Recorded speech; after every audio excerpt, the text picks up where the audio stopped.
Mahigit sa 3 milyong halaga ang pinagbabawal na gamot ang nakumpiska matapos ang matagumpay na anti-illegal drug operation ng Cebu City PNP. High-value individual na drug suspect arestado. Tinutukan yan ni Patrolwoman Judith Nicanor.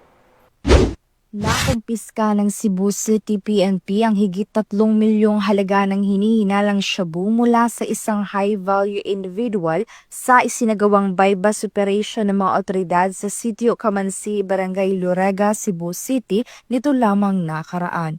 Kinilala ni Police Lieutenant Colonel Gerald Jake Manguera, Chief ng City Intelligence Unit, City Drug Enforcement Unit ng Cebu City Police Office, ang high-value individual na suspect na si alias Epot, 39 anyos na residente ng naturang lugar. Ayon sa ulat ng otoridad, bandang alas 10:30 ng gabi nang ikinasa ng mga operatiba ang bypass operation, na nagresulta sa pagka-aresto ng suspect at pagkasabat ng 24 na pakete ng hinihinalang shabu na may timbang na 500 gramo at standard drug price na 3,400,000 pesos, bypass money at isang sling bag.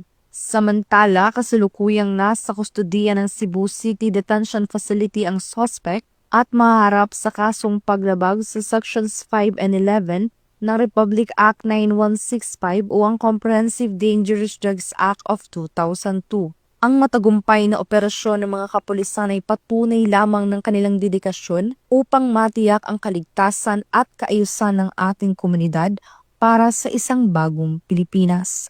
Mula dito sa Cebu City, ako ang iyong Police News Network Correspondent, Patrolwoman Judith Nicanor, alagad ng batas, tagataguyod ng Balitang Pulis.